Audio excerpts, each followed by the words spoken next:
నమస్తే బీఆర్కే భక్తి ఛానల్కి స్వాగతం. నేను పద్మ. ఈ రోజు మనతో పాటు స్టూడియోలో ఉన్నారు ప్రముఖ ఆధ్యాత్మికవేత్త, జ్యోతిష్య పండితులు, రాజ్యశ్యామల చారిటబుల్ ట్రస్ట్ వ్యవస్థాపకులు బ్రహ్మశ్రీ నిశాంత్ శర్మ అవధాని గారు ప్రస్తుతం మనతో పాటు స్టూడియోలో ఉన్నారు. వారిని అడిగి మనకున్న సందేహాలన్నింటినీ కూడా నివృత్తి చేసుకునే ప్రయత్నం చేద్దాం. నమస్కారం గురుగారు. మహాదేవ. గురుగారు, నిర్జల ఏకాదశి అసలు ఏంటి, ఆ విశిష్టత ఏంటి, ఎలాంటి నియమాలు పాటిస్తే మంచిది, ఆ రోజు ఏమేం చేయాలి అసలు? చాలా మంచి ప్రశ్న తల్లి. ఇప్పుడు వాస్తవానికి ఏంటంటే కలియుగంలో చాలామందికి తెలియంది ఏంటి అని అంటే ఏకాదశులు వస్తూ ఉంటాయి. ప్రతి నెల 2 ఏకాదశులు వస్తాయి, దశమిలు 2 వస్తాయి. ప్రతి ఒక్క తిథి నెలకు 2 వస్తాయి. ఒకటి శుక్లపక్షము, ఒకటి కృష్ణపక్షం. అయితే ఈ నిర్జల ఏకాదశి ఏంటి అని అంటే పశువుల దగ్గర నుంచి మొదలుకొని మానవుల వరకు కూడా నీరు సేవించకుండా ఉండేటువంటి ఏకాదశి. ఆ రోజు నీళ్ళు నిషేధం అన్నట్టు, ఆ ఒక్కరోజే. దీనికి ఒక చిన్న కథ చెప్తా తల్లి విషయంలో. మొదలు పూర్వము ఒక బీద బ్రాహ్మణ కుటుంబం ఉండేటువంటిది. ఆ బ్రాహ్మణ కుటుంబము వాళ్ళ ఇంట్లో ఒక పిల్లవాడు పుట్టాడు. ఆ పిల్లవాడికి ఎంతసేపు తిండే కావాలి, ఒక బగాసుల్లాగా తింటాడు. ఇక తల్లిదండ్రులకు సరిగ్గా ఆస్తులు కూడా ఉండేటువంటిది కాదు. వాడికి తిండి మేపలేక, అంటే పిల్లవాడికి తిండి పెట్టలేక ఈ పిల్లవాడిని ఏం చేస్తారు, ఒక మంచి వేద పాఠశాల చూస్తారు, తీసుకుపోతారు. అయ్యా గురుగారు, మా వాడు ఇట్లా అంటే ఉదయం పూట కేవలం పాలే ఇస్తాము, మధ్యాహ్నం భోజనం, రాత్రి భోజనమే పెడతాము, అంతే, ఇంకేం ఉండదంటే పిల్లవాడు నాకు పొద్దున టిఫినే కావాలి అని అంటాడు. లేదు నాన్న, కేవలం పాలే ఇస్తాము, పాలే తాగాలి అని అంటారు. సరే అని చెప్పేసేసని పిల్లవాడు జాయిన్ అయిపోతాడు. మొదటి నుంచి ఏకాదశి వచ్చేంత వరకు రోజు ఉదయం పాలు, మధ్యాహ్నం భోజనం, సాయంత్రం భోజనం. ఏకాదశి వచ్చింది. ఏకాదశి వచ్చిన తర్వాత పిల్లవాడు ఇంకా పాలు ఇవ్వలేదు ఏంది అని చెప్పేసి ఆలోచించాడు.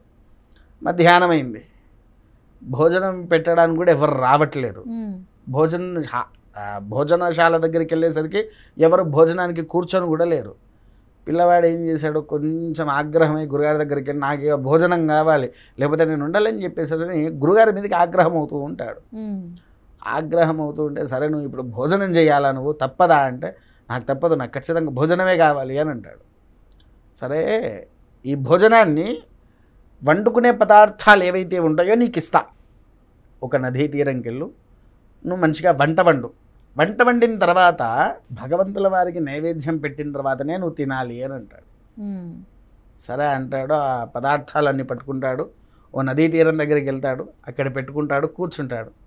మంచిగా వంట వండేసి భగవంతున్న, సరే నేను రాముని పిలుస్తాను, నాకు రాముడు ఇష్టం కదా అని, రామ రామ జయ రామ రామ రఘుకుల సోమ రణధీర అని పాట పాడి స్వామివారిని ప్రసన్నం చేసుకొని పిలుస్తాడు. స్వామి నేను భోజనం వండా, నైవేద్యము తినిపోండి అని అంటాడు. సరే అని పాపం పిల్లవాడు ఒక్కరికే ఇచ్చాడు, గురువుగారు ఇవ్వడం కూడా ఒక్కరికే ఇచ్చాడు వంటనంతా. భగవంతుడు సాక్షాత్కారంగా రాముడే ప్రత్యక్షమై కూర్చొని మంచిగా భోజనం చేసేసాడు. తినడానికి పిల్లవాడికి ఏం లేదు.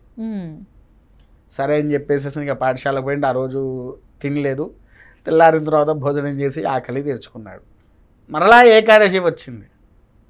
గురుగారు, నాకు పోయినసారి సరిపోలేదు, నాకు కొంచెం ఎక్కువ కావాలి, ఇద్దరికి సరిపడేటట్టుగా కావాలి అని అన్నాడు. సరే, ఇద్దరు నాన్న తీసుకొని పో అంటాడు. ఆ 2 మళ్ళీ కావాల్సిన పదార్థాలు ఇద్దరికి సంబంధించినవి తీసుకొని వస్తాడు. తీసుకొని వచ్చిన తర్వాత మళ్ళీ వంట వండి మళ్ళీ రామగీత పాడేసేసి రాముల వారిని పిలుస్తూ ఉంటే, రాముల వారు ఒక్కరు రాకుండా రాముల వారితో పాటు లక్ష్మణుడు కూడా వచ్చాడు. లక్ష్మణుడు రాముడు ఇద్దరు కలిసి భోజనం చేశారు. మళ్ళీ పిల్లవాడికి ఏం లేదు. మళ్ళీ బాధపడుతూ వెళ్ళిపోయింది. ఆ రోజు ఉపవాసం ఉన్నాడు. తెల్లారిన తర్వాత భోజనం చేశాడు, తృప్తిగా గావించాడు. మరలా ఏకాదశి వచ్చింది. మళ్ళీ సామాన్లు తీసుకున్నాడు, వెళ్ళాడు. మళ్ళీ భజన చేశాడు. ముగ్గురికి సరిపోయి తీసుకుపోయాడు. చేసేసరికి రాముడు లక్ష్మణుడితో పాటు సీతాదేవి వచ్చింది. ఇంకోసారి మళ్ళీ పిలుస్తూ ఉంటే మొత్తం హనుమంతులతో సారి 4 వచ్చారు. ఇంకోసారి పిలిచి భరత క్షేత్రజ్ఞులు కూడా వచ్చారు. గురుగారు, నాకు ఇట్లా కాదండి, ఓ 100 మంది తినేటట్టుగా కావాలి అని అంటాడు. అసలు వీడు ఏం చేస్తున్నాడు? ఈ సామాగ్రిలన్నీ తీసుకుపోయి వాడు ఎక్కడ పెడుతున్నాడు, ఇదంతా ఏం చేస్తున్నాడు వీడు అని చెప్పేసేసని గురువును విద్యార్థులందరూ కలిసి వాడికి ఒక పెద్ద మన ఎడ్ల బండి ఉంటుంది కదా ఆ కాలంలో, ఎడ్ల బండ్లలో మొత్తం సామాన్లు వేసేసి పంపించారు. 100 మంది అన్న చోట 200కి ఇచ్చి పంపించాడు గురువుగారు. పంపించిన తర్వాత వాడు వంట చేసుకుంటూ భజన గీతం పాడుతున్నారు. భజన గీతం పాడుతూ ఉంటే వచ్చింది అయోధ్యలో ఉండే ప్రతి ఒక్క జనాభా వచ్చారు. ప్రతి ఒక్కరు ఎవరిని వదిలిపెట్టకుండా రాముల వారు అందరినీ తీసుకొని వచ్చాడు ఆ పిల్లవాడు పెడుతున్న భోజనానికి. వచ్చేసరికి అక్కడ వాడు వంట వండేది కనిపిస్తున్నది, అన్నీ చేసేది కనిపిస్తున్నది. భక్తి గీతం పాడుతూ ఉంటే వస్తున్న ఒక్కొక్క జనాలను చూసి తర్వాత రాముల వారిని చూసేసరికి గురువుగారు దిగ్భ్రాంతి చెందారు. ఒక దిగ్భ్రాంతిలోకి వెళ్ళి, స్వామి పిల్లవాడికి నీ కరణ వచ్చిందా అంటే, ఇన్ని రోజుల నుంచి వాడిని ఉపవాసం ఉంచిందే అందుకు, వాడికి ధర్మం తెలవాలి, జ్ఞానం తెలవాలి అనే ఆలోచనతో రాముల వారు పరివారాలను తీసుకొని వచ్చాడు. వాస్తవానికి ఏంటి అని అంటే, ఏకాదశి రోజున మనము ఎందుకు ఉపవాసం, మనమే కాదు దేవతామూర్తులతో సహా ఇప్పుడు ఆలయాలలో కూడా చూడండి నైవేద్యం ఉండదు, ఎప్పుడు ఏకాదశి ఒక్కరోజు మాత్రమే. ఏకాదశి రోజు పులికాపు అని అంటారు. పులికాపు అంటే ఐడియా ఉందారా తల్లి? ఇంట్లో ఉండే దేవతామూర్తుల ఫోటోలు చాలామంది, అయ్యా మేము ఎప్పుడు ఫోటోలను కడుక్కోవాలి, విగ్రహాలు ఉన్నాయి ఎప్పుడు తుడుచుకోవాలి అని అడుగుతారు కదా. అది చేయాల్సింది కేవలం ఏకాదశి రోజు మాత్రమే. మిగిలిన ఏ తిథులలో ఏ వారాలలో పనికిరాదు, చెయ్యకూడదు. ఎందుకనంటే సంపూర్ణమైన నీరాల ఉపవాసాలు ఉండేది ఎప్పుడయ్యా అంటే కేవలం ఏకాదశి ఒక్కరోజు మాత్రమే. ఆ ఏకాదశి రోజు నువ్వు ఎప్పుడైతే ఉపవాసం ఉంటావో సంపూర్ణ దేవతా అనుగ్రహం నీ ఇంటి యందున వచ్చేసేసి సిరి సంపదలు కూడా విరదిల్లుతూ ఉంటాయి. కొంతమంది ఇళ్లలోకి ఎప్పుడైనా నువ్వు వెళ్ళలేదో తల్లి, ఎవ్వరు వచ్చినా భోజనం పెట్టకుండా పంపించారు.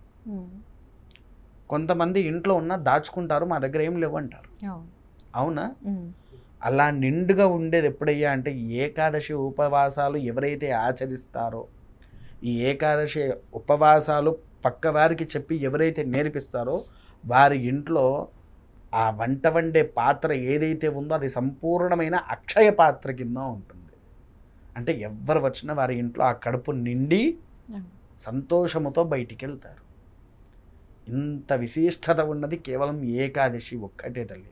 అందుకోసమే మనం నీరాల ఉపవాసము అనేది సంపూర్ణంగా ఏకాదశి రోజు మాత్రమే.